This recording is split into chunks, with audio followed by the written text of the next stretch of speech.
You know what that was? That was Jesus Walks by Kanye West. But sad to say, I heard he didn't even write that song. But whoever wrote that song, man, shout out to y'all because that was a powerful song. I love that song. DN5. My new freak. Hey.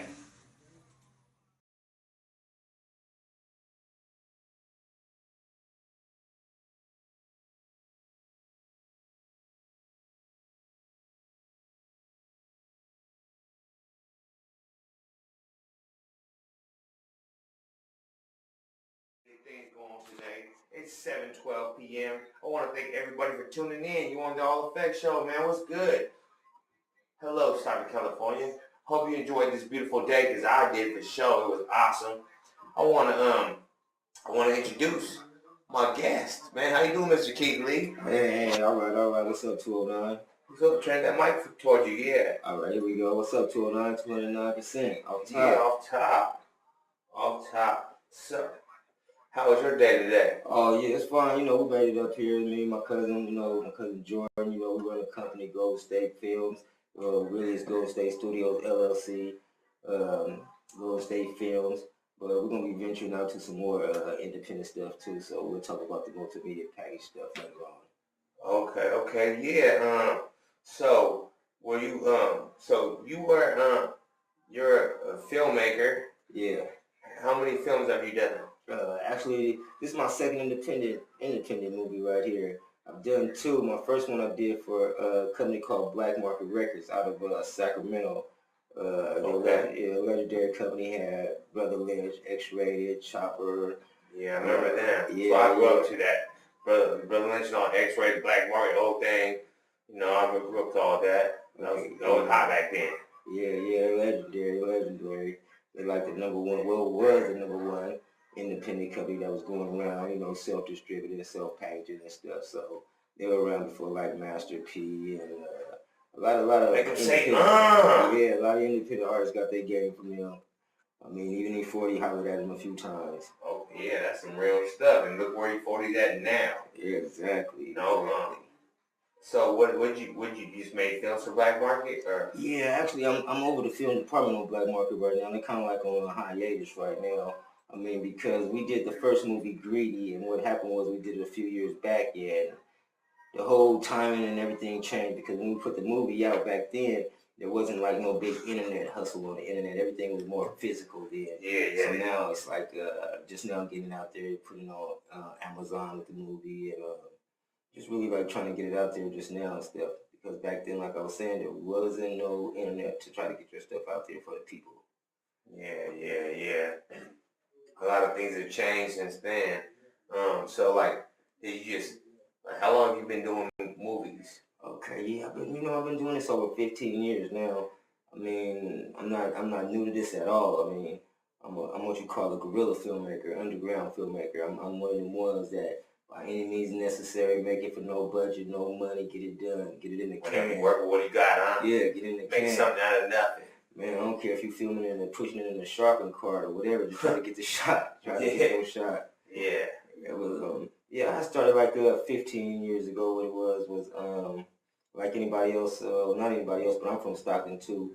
Okay. And what happened was I was in a whole era back then when a lot of people was selling drugs, in the streets and stuff, and I was one of the people out there making money and hustling. But my parents had moved to San Francisco, and I had changed my whole outlook on life up there in San Francisco. So what happened was when I was in San Francisco, I was watching a guy by the name of Matty Rich. Matty Rich that came on TV, and is a filmmaker from New York. And he had did a movie called Straight Outta Brooklyn, and he had went on the radio and raised $100,000. And I was sitting at home watching the same thing about him raising $100,000. And me and Fresh from the streets and stuff, I believe that it could be done because he said he was from the streets and he raised $100,000 for the movie Straight Outta Brooklyn. So I talked to my mom, told her that I could do the same thing. And she's like, well, if you could do it, then go ahead and try. So then I went to the library, I stole books on how to write movies and all that. But then I started, He said I went in there and stole books how to write movies. That's how bad I want to learn. Yeah, I didn't have no card or nothing like that. But then after months passed, I ended up getting the card and taking the books back so other people could use them. But yeah, that card probably like only $2. You know what I'm saying? $2. I'm pretty sure you had $2 lying around. Yeah, I had the $2. I just didn't have the ID because I didn't have no ID. Oh, yeah. Yeah, I had the ID, so I needed them. And then I taught myself how to write movies and stuff, and I ended up jumping in a class. I took a class out there at City College in San Francisco on how to write movies and stuff. But by this time, I had taught myself how to write movies, and then I took up the class, and then it was just like 10 pages of a script. So I turned in the whole movie script, ended up getting an A, and then from there, I was trying to raise some money to make this movie. Trying to raise over $50,000 to the bigger figure. Worked with him. And what movie is this one? This is one that was never made. It was called Inner City Life. At this time, I was trying to raise the money to make it, and the Spice One was going to be involved in it. Have you ever thought about going back and redoing and making that happen? Well, you know, I'm talking to some people over right now and stuff over Freeway Films. My boy named Darius is over there. Freeway Rick's nephew, and we're talking about making some projects in the future and stuff. And right now, they have Spice One as an artist right now. So, you know, in the future, who knows what can happen with that. So, it might be brought back up, though. I ran into him one time at a while back, though. I ran into him, and we talked about some movie stuff. But in the future, it probably still happen, though. Did you come to see Spike Lee when he came to Stockton C.A a long time ago? Man, I came to see him. I done seen Spike Lee like twice. The first time I met Spike Lee was in Berkeley, and I gave him a movie script then, and he had sent me. It was a hood. Matter of fact, it was this movie script I'm talking about with Spice One. It was called Inner City Life. Gave it to Spike Lee.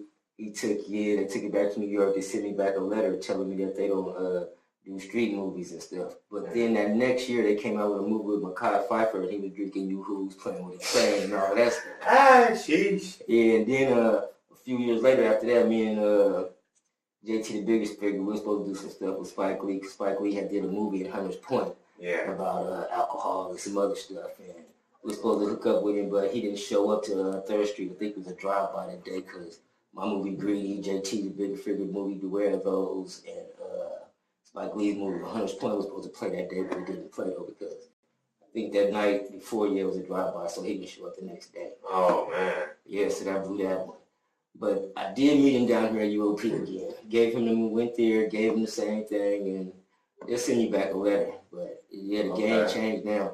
They don't want movie scripts, they want movies. Yeah, like we want to hear ideas. We want some finished product, man. Product. You know, everybody, and that's what sucks about this world nowadays, man. Everybody's in a rush, in a hurry to do things, and they make crappy stuff rushing themselves. And that's what's going on. A lot of crappy stuff going on because people aren't putting their heart and soul into things. You know what I'm saying? And you feel like the industry and the business is making us all rush. Like you have to have something awesome up front.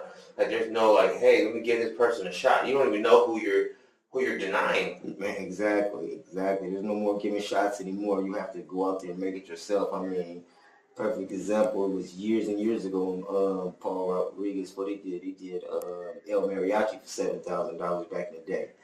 And see, the times have changed because when he did that, it was film. It was splicing and editing with your hand. You really had to know what you was doing. Now technology changed. There's really like no more film, so everybody's just editing on a home computer now. Technology changed, so everybody can edit now. But they got all these kind of easy apps on your phone, like yeah. Cause like I've been using hard apps, you know, like Adobe and Premiere and stuff. So like people be like, "Oh, you're using that app? That's too hard, man. I got this easy app." I'm like, you know, you don't get easy things all your life. Your brain is not gonna develop right, you know. Yeah, you're right too. It made it a lot easier. So a lot of people they're not really like filmmaking is really a craft, and it's a whole art form to it. It's not really nothing fly by night. You have to really with your concept and story, put your whole heart and mind and spirit and everything into doing that, because people think that it's just you just tell these stories and make them overnight, but that's not really how they come about. You have to really put your whole heart into it and try to put your whole spirit into it. Yeah. So yeah, that's Keith Lee. We're gonna come back and talk more with Keith Lee about some things. But we're gonna go right now to a couple of songs. We'll be right back on the All Effects Show on Stone Soup Radio. Get it? Soup Radio. You know what I'm saying? You know what I'm here with? Let me tell you what I'm here with right now. I'm with the film director, Mr. Keith Lee, Fumes of Fury. What's going on, man? Hey, we're back at it. We're back in it. We are so back at it, man. So, you know what I'm saying? Share with me a little bit about your day. What's going on? What's new in your life right now? Oh man, what's new in my life is promotions. Right now, we're trying to promote this movie heavily. The new movie Fumes of Fury, based in Stockton, California, about the inner workings and outer workings of tagging and graffiti. It's about a 30-minute movie that we made here in Stockton. So right now we got it on Vimeo.com. So I'm just thinking about promotions right now. Newest outlet is Vimeo.com right now. Okay. So on Vimeo.com. Okay, so tell us a little bit about this movie, man. Fumes of Fury. What's going on? Okay, yeah, it's a hard hitting drama. I'll say it's a cross between acting and I'll say it's a movie and documentary. That's what I was trying to ask you. I was like, is this a movie or is this a documentary? Yeah, I wanted to ask you that. Actually, we wrote up the whole movie script. There's a whole movie script to it, so it's shot actually to look like a documentary style movie. Because you watch First 48 and all these other stories and stuff. And is that why there was a lot of repeating scenes? Yeah, jumping back and forwards. I was trying to figure that out. Yeah, okay. A lot of jumping back and forwards. So this is a lot of mixed with acting, narration, music, pictures, recreation to tell the story. It's not your average movie. It's an underground guerrilla style filmmaking movie. If you like guerrilla filmmaking with no budget and with a heart to it, then you should definitely go out there and pick this up because it's definitely that type of movie for you. No budget guerrilla style. Okay. The people on there on the movie, were they just actors? Did they do graffiti or? Yeah, actually, my cousin, he does graffiti. He's with me. He's in the movie too. His name is Joey. We call him Jay. He's in the movie. We got Chief Chokehold. He's an artist. He's one of the stars of the movie. Chief Chokehold. Yeah, he's one of the stars of the movie. He's a real artist too. Yeah. And then we had Indo Smoke, another real artist. And actually, the guy who's playing the lead character, he's a real artist too out there. The guy with the glasses. Yeah, he's a real artist too. Like these are graffiti artists or artists? There are taggers and graffiti artists. I mean, I guess it's like two different styles. You're right because there is tagging. Yeah. It's like rapping and lyricism. Exactly. There's rappers and there's lyricism. You know what I'm saying? There's taggers and there's graffiti artists. Right. Like I know a lot of really talented OG been around here in the city for years, graffiti artists, that will be willing to do a documentary or something like that. Yes, it is. It's like the old heads and then, tagging. It all graffiti came from tagging actually, it's been around. Then graffiti came in murals and they changed to an art form. But the old heads, they need to, not discriminate against the young heads because they're out here tagging. I mean, they should, if that's the case, they should tell them about, the right way to do it instead of just like looking down because of tagging. Because mostly every graffiti artist has tagged before, whether you just signed your name as a signature. That's how we start. Yeah, that's how we start. That's how we start. You know what I'm saying? That's how it goes there. I ain't gonna say too much, but you don't want to tell too much on yourself. Yeah. Watch out now. No, but okay. So did anybody help you write that script? What happened was, how we started this movie was, we were going to make another movie at first, but we didn't come together, and then there's a guy who lived next, matter of fact, the guy who was the main character in the movie, he lived next door to me, and he was coming outside his house one time late night, and I seen him coming outside his house, and I wondered where he was going, and I asked him about it, and he told me that he was going out there putting in work. He was going out there tagging, putting his work in and stuff. So I got the idea from that, and then we went and talked about it, discussed it with the other people I was involved with, and see if they wanted to go with that idea, and we did. And the story, we came with the story, but the story's not mine. It's a collage of stories. It's a group of us who came up with the story to make this one movie. I feel that. Okay, so did you go to school? Yeah, but I'm self-taught though. I learned in the trenches. I learned filmmaking in San Francisco. Oh, nice. I worked on movies and video sets first for free. I even worked on Spice One's videos. I worked on 2 of MC Hammer's videos. Oh, wow. Yeah, I worked on Pumps in the Bump back in the day, too. Let's talk about that. I love Pumps in the Bump. Pumps in the Bump. Yeah, I was up there. Everybody else don't even know about MC Hammer nowadays. Yeah, it was Evander Holyfield, the Dog Pound. It was a lot of people at the National on that video shoot. I like that. I was dreaming then though. I was a PA. I was picking up paper. I was the one that was picking up paper. You said that Oliver Chief Chokehold was in that film? Yeah, yeah. We're going to tell him to tune in right now. Yeah, tell him to tune in. You know what I'm saying? Hey. Oh, wait, go ahead, my bad. Oh, yes, it's all right, yeah. But yeah, he's in the movie. He played his part well. He did a good job. I have to commend him on that. He's right now trying to finish up his new album that he got coming out. So our Chokehold, Chief Chokehold, he's out there putting in his work right now. Plus he got a few beats he's been telling me he's trying to sell. So if you're listening, hit Chief Chokehold up on some beats too. He's out there. He just texted me, said he's on right now with shout out to Oliver Chief Chokehold. You know what I'm saying? For tuning in. Shout out to Chief Chokehold, yeah. Communicating with you on Facebook. Yeah, he's getting ready. He's coming out with a new album besides the movie. Okay, yeah. So, tell us a little bit about these videos with MC Hammer and stuff, man. Oh, yeah, we did the Pumps and the Bumps 1 video. Actually, I worked on Pumps and the Bumps 1 and Pumps and the Bumps 2. Man, I'm BG in there. You was out there in that Pumps and the Bumps. I was at Fremont. You was out there in that Pumps and the Bumps, man. My sister-in-law was out there, right? King.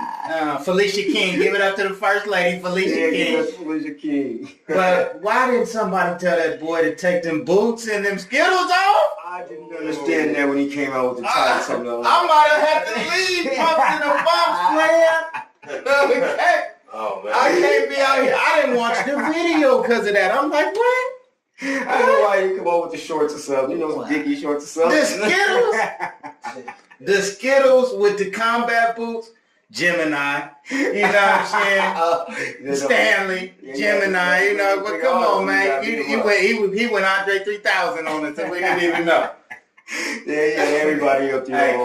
Hey, Connecticut's up right now. Kentucky is a heated game with the basketball thing. Okay, Connecticut is up right now. You know, 39, Kentucky 36. That's the scores on. You know, and it probably didn't change since we announced it, but hey, you know, that's what we got. That's the latest news we got. So if you got some newer news, let me know. Facebook me. You know what I'm saying? So yeah. Before that, we want to talk about some, you know what I'm saying, your experiences doing, you know, these videos with Pumps and the Bumps 1. I worked on Selly Sales video before. I worked on a few videos. I mean, but now, you know, I'm just trying to really like focus on the movie stuff and get the movies done because there's no more money in video. I mean, people are doing videos for LeBron James price of tennis shoes now. Yeah. I mean, yeah, like $50. Yeah, $50. Nobody wants to take the time to put the craft into a video. It's the hard times. Yeah, they're just going out there and just shooting. It's cutthroat, man. Yeah. It's cutthroat. These people are going around cutthroat. They're taking away the business. Yes, from the beginnings of the fresh starting future masterpiece makers, you know what I'm saying? So it's being a little hard, but at the same time, you know, if you're going to be good, you're going to be good regardless. You're not going to stop you. Regardless. If you're going to put in the work, you're going to put in the work. You're going to complete the projects like you're saying. It doesn't really matter, man. Only the strong survive. Well, you know, keep hope alive. You know what I'm saying? You feel me? Yeah, so, man, oh yeah, speaking about school too, yeah. Yeah, school, that's what we're talking about. Yeah, let me see. After that, after I learned that it wasn't no more film was going to be obsolete, I had to jump back into school. So, I ended up going to Delta College out here. Okay. Yeah. Shout out to Delta College. And shout out to Mr. Story. Mr. Story, we love you. Yeah, we love you, a.k.a. the genius. The genius, the mastermind. Yeah, he gets it all started. So I had to go in there and learn how to edit because there's no more slicing film. So you got to jump back into school and try to get some cut. You have to join communications class if you're going to learn how to edit for this future stuff. Yeah. You will be left behind now. Yeah, and that's so I do the same thing, man. And you know what? It was scary in the beginning, though. Yeah. I had been back to school in like 15 years, and then all of a sudden I go back to school and like I did a lot better than I did before because I'm actually trying to go there to learn instead of waste my time, you know what I'm saying? So like, if you take school serious, man, like no matter what, how hard it is, it's better to try than not try at all because you're going to end up doing a lot better than you think you are if you stay on it. Yeah, that's the truth. I mean, you're not going to know until you try. Yeah. Ain't nothing to it but just do it. But man, whether you fail or, I ain't going to say you're going to fail, but as long as you try. If you fail, you tried, and you know you failed, just move on to the next thing, on to the next one. You know, yeah. So, man, where can they get a hold of you at?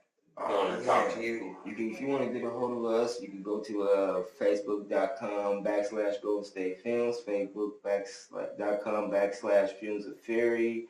We're on Instagram, Golden State Film. We're on Twitter, Golden State Film.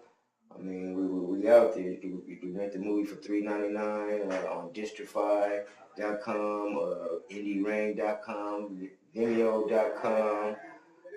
Yeah, so we switched up since there's not too many physical stores, but you can get it at JT's in Stockton. You can get it at Bianca Market. You can get it at Soupy's Market out east in Stockton.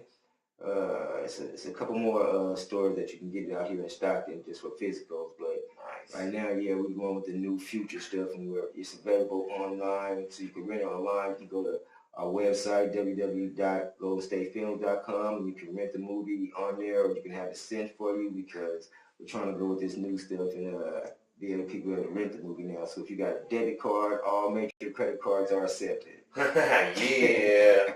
That's the future, right? You see everybody nowadays scan it on their phones, like they can take credit cards straight from their phones. Yeah, it's going down now. The future is definitely here. I mean, they're saying like in maybe less than a year, they won't even have physicals at Best Buy anymore. Man, it's crazy, right? They have them with like internet cards or something on it. Yeah. like you know, like gift cards or something.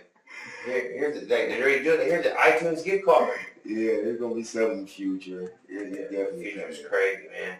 Well, I wanna thank you, man, for coming on. Appreciate this a lot. Yeah, thank you. Shout out to Afex TwoOnine. Please support my brother. I mean, he's out here pushing hard. I mean, it's not an easy job for nobody, and you know, he's out here for the community. And give it up to Stone Soup, community radio. You know, they're out here.